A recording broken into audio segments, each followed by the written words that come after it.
Ladies and gentlemen, thank you very Mesdames much et messieurs, merci beaucoup de me donner l'occasion de faire certaines remarques lors de la Convention sur la santé 2020. On fait référence à l'Allemagne comme étant un exemple positif dans la gestion de l'épidémie de coronavirus. En fait, nous avons réussi à prévenir la suroccupation de nos hôpitaux et la proportion, nous avons évité la proportion de cas sévères qui sont moins importants en Allemagne que dans d'autres pays. Mais ça nous rend humbles plutôt que trop confiants. Il y a beaucoup d'explications, mais je voudrais vous en présenter certaines. Notre système de santé, tout d'abord, est en très bonne situation. Tout le monde a accès aux soins. C'est parce que notre système a été construit par plusieurs gouvernements. Les hôpitaux ont pu mettre l'accent sur les cas les plus sévères car les médecins de ville ont géré les autres cas. En Allemagne, nous avons été alertés, nous avons pris le virus au sérieux dès le début.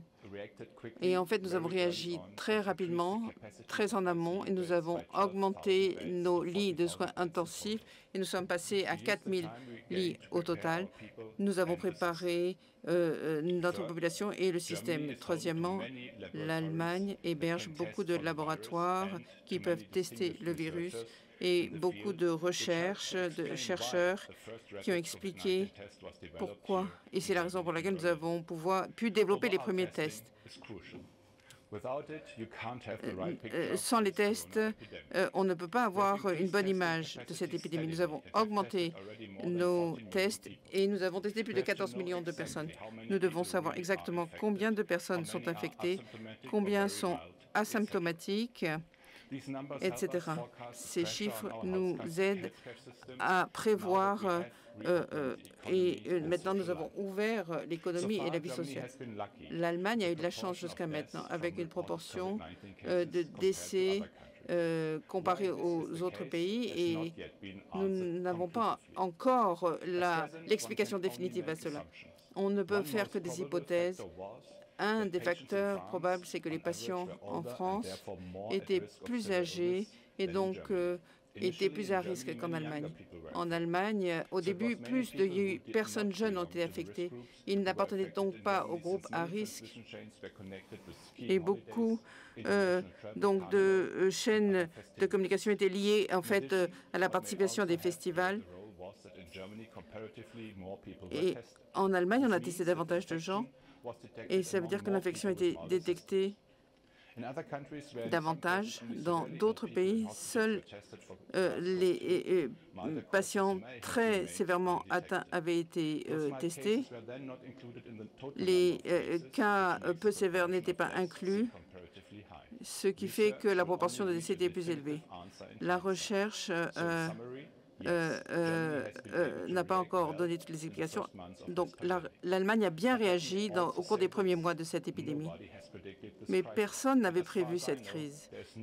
Et il n'y a aucun pays qui n'a été véritablement préparé pour ce genre de crise. On voit que tous les pays ont eu des difficultés à répondre à l'énorme demande de protection contre ce virus. Donc, il ne faut pas être trop dépendant d'un pays ou d'une région pour les équipements de protection. C'est la raison pour laquelle les Européens doivent reconsidérer la façon dont ils la mondialisation. Il nous faut une logistique qui ne nous rende pas trop dépendants d'un pays ou d'une région. Mais la mondialisation ne signifie pas qu'il faut réduire la coopération internationale.